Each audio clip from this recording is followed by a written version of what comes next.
பரிசுத்த நாமத்திற்கு ஸ்தோத்திரம் உண்டாவதாக. இந்த ஜீவவார்த்தை நிகழ்ச்சியை கேட்டுக்கொண்டிருக்கும் அனைவரையும் கர்த்தருடைய பரிசுத்த நாமத்தினால் வாழ்த்துகிறேன், ஆசீர்வதிக்கிறேன். இன்றைய தின தியானத்திற்கு தேவன் கொடுத்த வேத பகுதி யோசுவா எழுதின யோசுவாவின் புஸ்தகம், அதில் 23ஆம் அதிகாரம், அதில் 14ஆம் வசனம். யோசுவா 23:14, அதில் பின்பகுதி. உங்கள் தேவனாகிய கர்த்தர் உங்களுக்கு சொன்ன நல்வார்த்தைகளில் எல்லாம் ஒரு வார்த்தையும் தவறி போவதில்லை என்பதை உங்கள் முழு இதயத்தாலும் உங்கள் முழு ஆத்மாவாலும் அறிந்திருக்கிறீர்கள். அவைகள் எல்லாம் உங்களுக்கு நிறைவேறிற்று, அவைகளில் ஒரு வார்த்தையும் தவறி போகவில்லை. இந்த தினம் இதை கேட்டுக்கொண்டிருக்கும் தேவ பிள்ளைகளாக உங்களுக்கு தேவன் என்ன சொல்ல ஆசைப்படுகிறார்னா, நான் உங்களை குறித்து இந்த வருடத்தில் சொன்ன ஒரு வார்த்தையும் தவறி போகவில்லை. அப்ப என்ன அர்த்தம்? ஒரு வார்த்தையும் நிறைவேறாமல் போகவில்லை என்பது அர்த்தம்.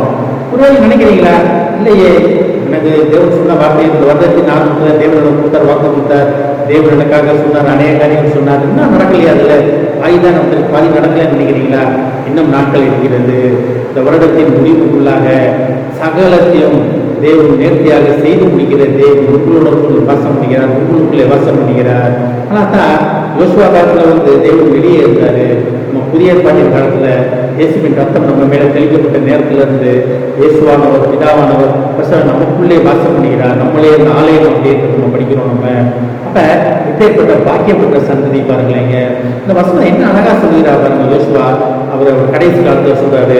வசனம் எப்படி பாருங்க, இதோ இன்று நான் உலகத்தார் எல்லாரும் போகிற வழியிலே போகிறேன், இன்று நான் அப்படின்னு அவர் அழகா சொல்றாரு. இன்னைக்கு நான் இறங்க போறேன்ப்பா, இன்னைக்கு நான் மறிக்க போறேன் அப்படின்னு சொல்றாரு. அப்ப தேவனுடன் உள்ள உறவு என்னன்னைக்கு என்ன நடக்க போகிறது அப்படின்ற தெளிவாக தெரிந்து வைத்திருக்கிறார். ஆனால் தான் இன்றைக்கு நான் உலகத்தால் போற பாதையில போறேன்றாரு. அதுவும் நமக்கு நடக்கும்.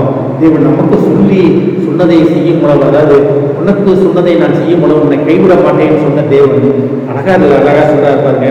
ஒரு வார்த்தையும் தவறி போவதில்லை. இந்த வருடத்தில் தேவன் உங்களுக்கு சொன்ன ஒரு வார்த்தையும் தவறி போகாது. அதில் நம்ம விசுவாசிங்க. கர்த்தர் அநேக காரியங்கள் நமக்கு குறித்து சொல்லி இருக்கிறார். நம்மளை குறித்து, நம்ம பிள்ளைகளை குறித்து, நம்ம அப்பா அம்மாவை குறித்து, நம்ம தொழிலை குறித்து, நம்ம வேலையை குறித்து, நம்ம நண்பர்களை குறித்து, நம்ம போற இடங்களை குறித்து அநேக காரியங்களை தேவன் நம்மளை குறித்து சொல்லி இருக்கிறார். அதில் ஒன்றும் தவறி போகாது. வேலை துறைக்கு நடக்கலன்னு வருத்தப்படுறீங்களா?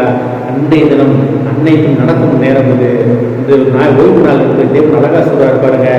என்ன அழகா சொல்றாரு பாருங்க. அவைகளில் ஒன்றும் தவறி போகவில்லை. இந்த ஓய்வு நாள் ஆகிய தேவன் சொல்றது என்னன்னா, ஒன்றும் தவறி போகாது. நான் சொன்னதுல இருந்து ஒரு வார்த்தை கூட நான் பின்வாங்க மாட்டேன். மனம் மாற மனுஷன் அல்ல. அதான் அழகா தேவன் சொல்றாரு. மனம் மாற நான் மனிதன் அல்ல, மனுபுத்திரன் அல்ல அப்படிங்கிறாரு. சொன்னதை செய்யாமல் நான் சொன்னதை சொல்லிவிட்டு இன்னொன்று செய்வேனா? அது மனிதனுடைய இயல்பு. தேவனுடைய இயல்பு நான் சொன்னதை செய்வதுதான் தேவனுடைய இயல்பு. நீங்கள் தேவனால் பேர் சொல்லி அழைக்கப்பட்டவர்கள், தேவனால் முன்குறிக்கப்பட்ட சனம். இந்த வருடத்தின் கடைசி நாட்களில் இருக்கிறோம். நம்ம கர்த்தர் உங்களை கொண்டு மிகப்பெரிய காரியங்கள் செய்ய போகிறார். புதிய வருடத்தில் இன்னைக்கு புதிய நன்மையால், புதிய கிருபையால் விசித்தப்பட போகிறீங்க.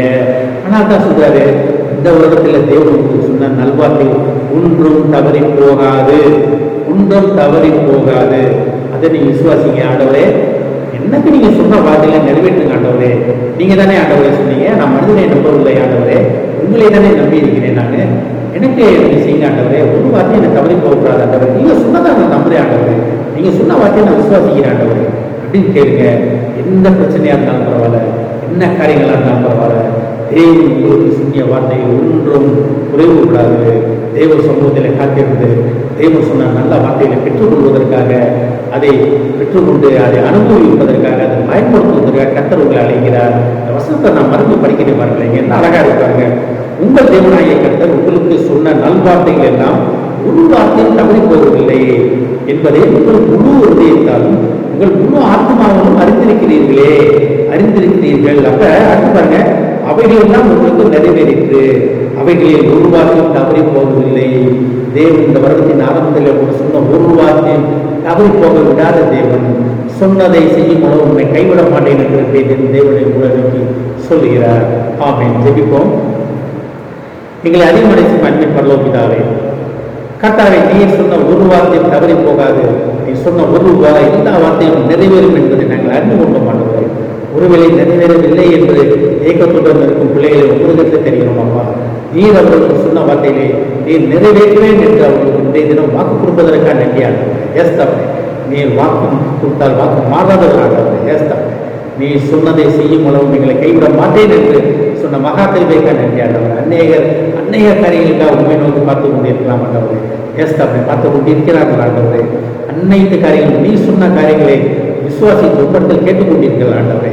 தேவனை நீர் எனக்கு சொன்னீரே ஆண்டவரே என்று கேட்டுக்கொண்டிருக்கிறார் ஆண்டவரே. அது அனைத்தையும் செய்து முடிக்கும் வரை அவர்களை கைவிட மாட்டேன் என்பதற்காக நன்றி ஆண்டவரே. அனைத்து காரியங்களும் இந்த வருடத்திலே நிறைவேற்றுவேன் என்று சொன்ன வாக்குக்காக நன்றி ஆண்டவரே.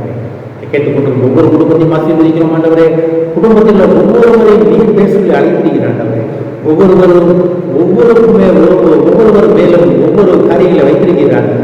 ஒவ்வொரு அழைப்பின் நோக்கத்தை வைத்திருக்கிற ஆண்டவரே. அதை நீ செய்து முடிக்கும் வரை அவர்களை கைவிட மாட்டேன் என்று சொன்ன திருமைக்காக நன்றி. உண்மை நோக்கி பார்த்து அவர்கள் பெற்றுக்கொண்டு உமக்கு சாட்சியாக உறப்புவதற்காக நன்றி ஆண்டவர். முழு குடும்பத்தையும் ஆசீர்வதிக்கிறோம். கேட்டுக்கொள்ளும் ஒவ்வொருவரையும் ஆசீர்வதிக்கிறோம். இயேசுவின் மூலமாக கேட்கிறேன் நல்ல பிதாவே, ஆமென்.